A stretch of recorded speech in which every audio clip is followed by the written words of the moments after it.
Bob? Thank you so much. Thank you.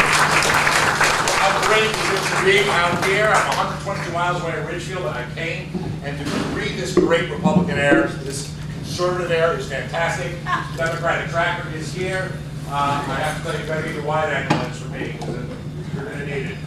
So, my family came from Bridgeport. I was born in Bridgeport. My family were immigrants. And I spent some time in public school, graduated from Boston College. And like many people, I am not a career politician, though. I had a little firm called Range Capital with several other people. And what we did is we became a firm of 2,000 people who were bought by the Royal Bank of Scotland. And then after that, 16 years there, then I decided, well, I'm going to have my own firm, again, in financial services. And now we have 300 people, and we're thriving in Stanford. So what have I done for 30 years? I haven't been a career politician. I have not been a manufacturer. I have been in finance. And that is exciting to me. I'm doing this because I'm passionate. I'm passionate about what is wrong and how to fix it. There's a saying where Mark Twain said, politicians' diapers need to be changed often for the very same reason. So we have got Denise back here, 16 years in office, and we are 49 or 50th by every metric in our pension system. Our teachers, how did they lose 1% last year in their portfolio? It's physically impossible, but no, she did it.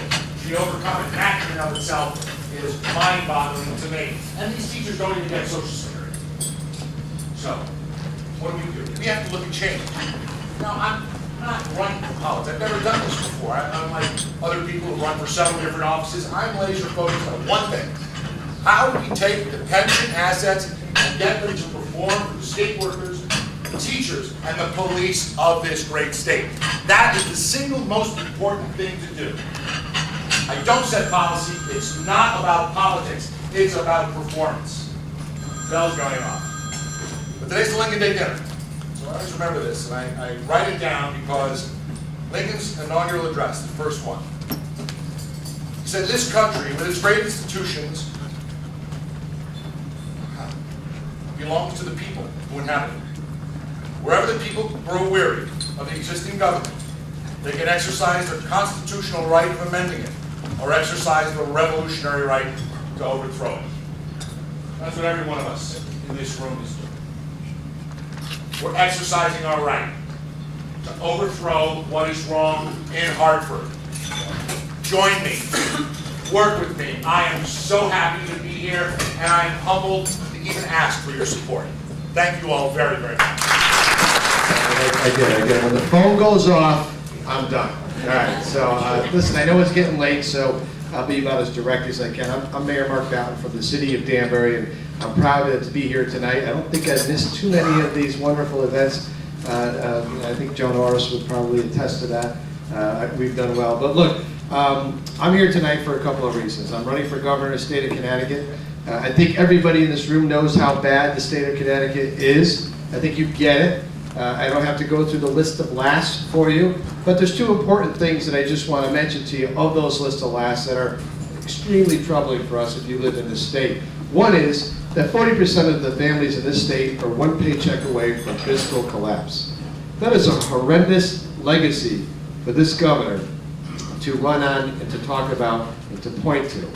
And when you think, he's been out talking about how he may or may not run for office again. Well, I'm going to give him a little push tonight. I'm going to ask him to please do us a favor. Don't run. You've done enough damage. You've had enough. I would vacillate if I was him as well. And secondly, I want to say that Connecticut is the #1 outbound state in the United States of America. In other words, more people leave here than come here this year. That is a horrible statistic to have, and it's just representative of the fact that people are voting with their feet. So I'm running with Heather Summers, who's here tonight. I know she did a great job already because I already got all the reports on Twitter. And we're running as a team because we believe that Connecticut can do better. And we're really talking about three important things. One is that we want to cut the gas tax. We believe that you pay too much for gas. It's a barrier to economic development, and I can tell you that we're going to collect more revenue if we cut the gas tax because people actually buy the gas here in Connecticut. Two, we want to engage in property tax reform. And we want to implement a homestead property tax exemption, similar to what they do in Florida, so that we can keep our seniors in their homes, and they don't have to sell and move somewhere else and take their wealth with them. And 3, we want to eliminate the business entity tax. So folks, I'm Mayor Mark Boughton from the city of Danbury, safest city of Connecticut, 12 straight balanced budgets, lowest, some of the lowest employment rates that you'll find in the state, and some of the lowest taxes that you can pay as well. God bless you. Thanks for having this wonderful event. Thanks for your time. I'm not running for office. I'm not armed. I don't play football. But I am glad to be here tonight. I think last time I was here, I know for a fact the last time I was here, I was doing a fundraiser for Dan Champagne. So Dan, I'm glad we put you over the top, buddy.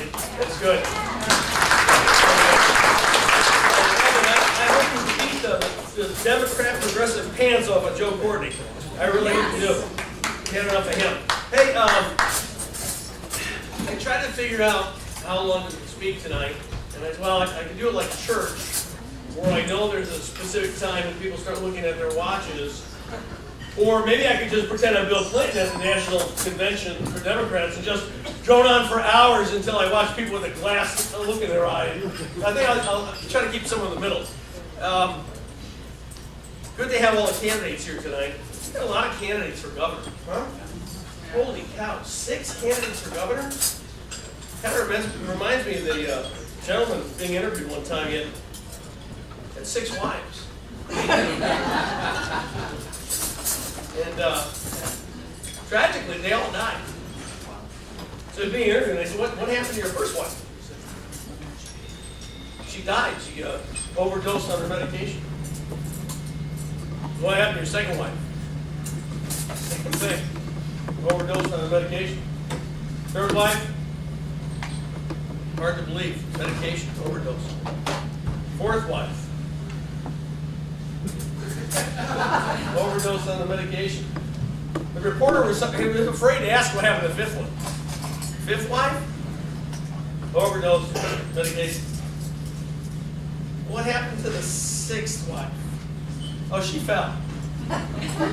What happened? She wouldn't take her medication.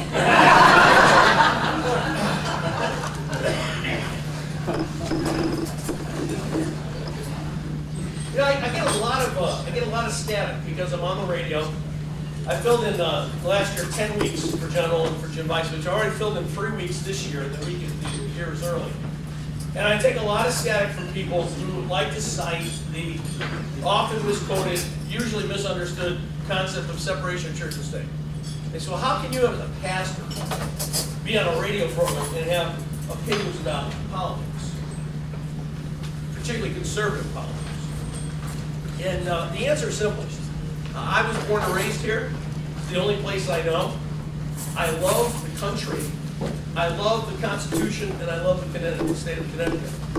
And I really am encouraged our chances this coming election, mostly because of our results the last election. We did very well here at Vernon.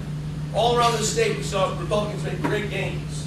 And in Meriden, we put a Republican in the mayor's office after 30 years of Democrat rule. So there's great hopefulness, great optimism right now. And I agree with Joe. I think the wind is at our back right now, but I think we've got to be very careful. Because Democrats know how to do something that we sometimes fail. It's how to run elections and how to win.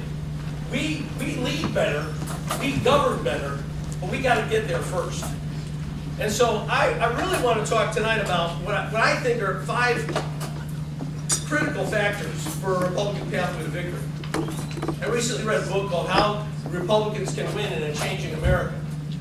And while I didn't agree with all the book, the research was impeccable. And it was a comparison about 1980 and 2012. Listen to these statistics and how they've changed. In 1980, 89% of the vote was from whites, 10% African American, almost an immeasurable part from Asians, and only 1% Hispanic. In 2012, whites accounted for 72% of the vote, African Americans 13% of the vote, Asians 3%, and Hispanics 10% of the vote. You know what that tells me? The playing field has totally changed. So we joke about the fact, and Peter, you were so right when you said a lot of these folks in the city have never seen Republicans. Well, no offense to Coventry, Vernon, Avon, Simsbury, Farmington, but we need to spend a lot less time there and a lot more time in Bridgeport and New Haven and Hartford. I think people of minority status are afraid of Republicans because for so long the media has painted an inaccurate picture of us. They've framed the debate, and we've really got a lot of catching to do. The other thing that's changed dramatically is gender in voting. In 1980, the vote was split 50% men, 50% women. In 2012, 47% men, 53% women. So it's a totally different playing field, and if we think we're going to approach it as we have in the past, we're going to lose. We're going to lose horribly. Here's a question: who put Barack Obama back in the White House? Was anyone surprised, by the way, that Barack Obama was put back in the White House? I was stunned. I was shocked. Well, who put him in the White House? Blacks, Hispanics, women, and guess who? Republicans who didn't vote. Depending on what figures you look at, 3 to 5 million Republicans stayed home and didn't vote in the last election for president. It's amazing.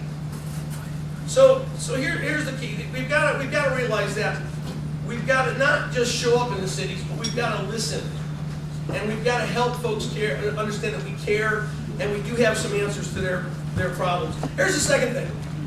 I think we just have to remind people about Governor Dan Malloy's record. I have a top 10 list.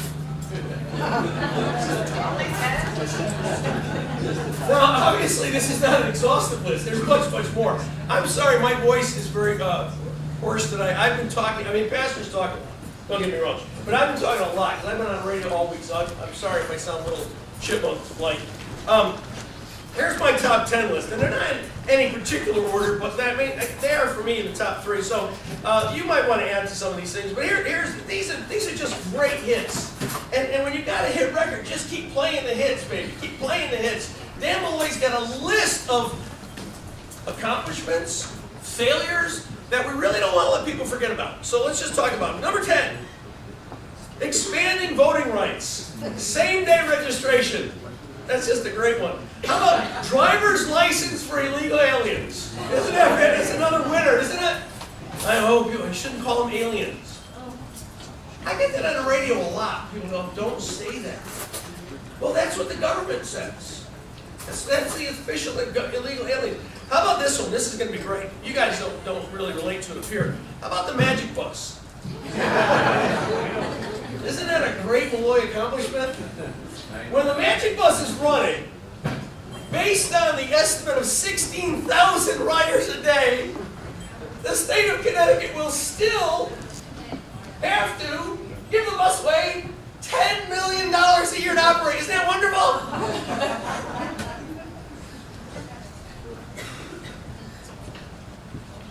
Then there was education reform.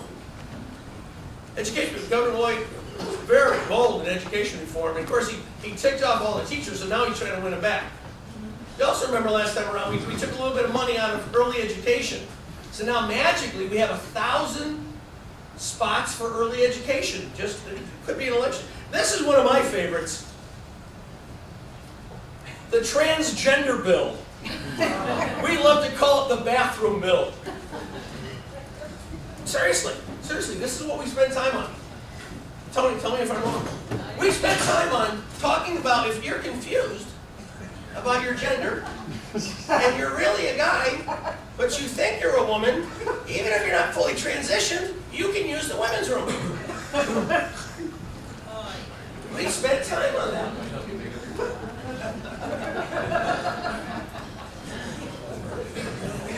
How about this? This was great. Remember the clandestine, top secret, double top secret CBAC negotiations? Remember how cool that was, and the drama that surrounded it? No one knew what was going on, and then when it was over, everybody was mad at everybody else, and then they kissed and made up, and we got all these great savings from the unions. Like the The employee suggestion box. $180 million in savings. What happened to that?